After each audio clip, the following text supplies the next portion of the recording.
What's going on? Fresh Prince of Flipping again. Just a quick update, man. Couple notes on a project.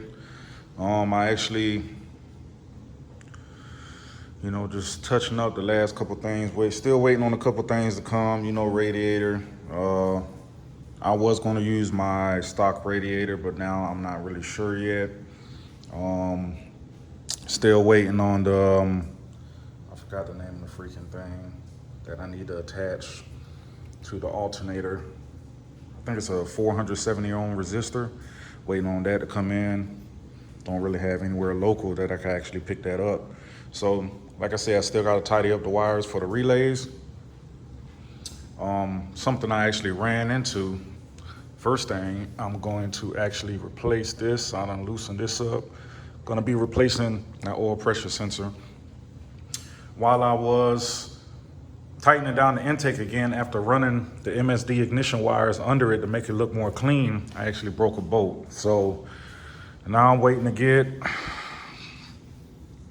another bolt from, I was gonna order it from Holly, but what I'm gonna end up doing probably is just going and matching up the size and the pitch so I could go ahead and get that taken care of. You see the little freaking tool I had to use or whatever. Wasn't that bad, wasn't that hard of a time. After I'm done with this engine compartment, I'm still trying to figure out if I want to go with a cowl hood or just something stock. I'm thinking stock. I shouldn't have any problems with closing the hood. I'm gonna go ahead and go get all glass housings. Go ahead and update those housings.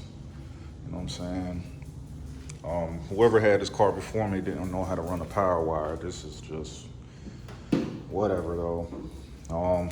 Like I said, I'm still having problems with my fuel gauge. So what it pretty much end up happening, the fuel gauge doesn't work. Like I said, I used the FG10F from Spectra, 3-wire.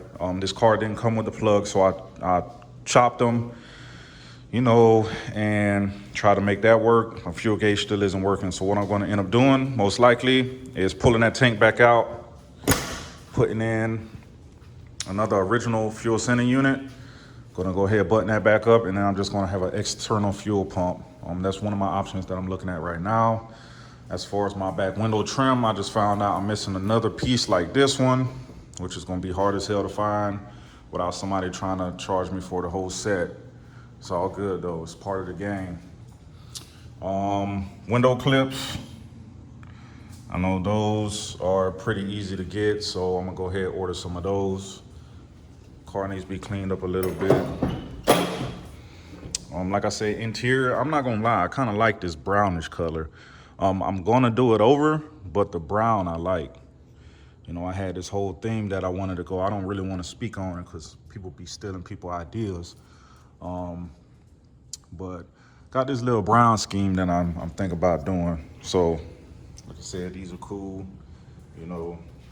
Still got an ashtray in here. I just got to get a new knob. That ain't nothing really major. That side's good over there too. You know what I'm saying? Just the front that I'm actually kind of worried about.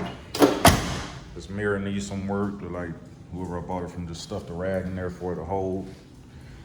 Gonna be tightening these up. New cardboard. I may build them up a little bit, put some speakers in there. I have all the hubs, little hub caps. I think I got an extra one too. Got all them over here. Here's the intake I told you about. Of course, that one bolt right there. There's your boy, Jimbo. All right. But yeah, that's just a little tighten up of, what I actually got to do. I'll go ahead and break it down a little bit more. I need a little crossover pipe for the coolant. Put the intake back on. Carb in the house, throw that on. Boom. Hit it with the bypass fuel regulator, fuel hose that goes to the carb. Everything else is set up. Upper radiator hose, lower radiator hose, belt. Finish with the alternator. Throw a hood on this thing, we ride. Put the hubs back on there. I need to go ahead and take it off these jack stands too, because I ain't got nothing else to do on the underside of the car. Y'all can see I cleaned up the garage a little bit too. You remember how messy it was. Actually clean this thing up a little bit. Yeah, I got my tools spread out, whatever. I need a bigger bag or something. Here's another hood. I broke that, being a dummy. I went to go on a test drive when I had the original 305 in here that I got running. Didn't close the hood all the way, peeled back, almost broke my windshield. But instead, it just broke the little, you know, where they mount up at. Whatever, don't really care. Just gonna get a new one. That's pretty much it. That's the update on the Box Chevy, the quarantine project. You know what I'm saying? Y'all got any questions, anything about how to swap a LS, you know, in a Box Chevy, go ahead, hit my line. Or I say hit my line. Go ahead and leave a comment with your question. I'll go ahead and answer that for you. Like I said again, this is Jeremy with the Fresh Prince of Flipping, signing out.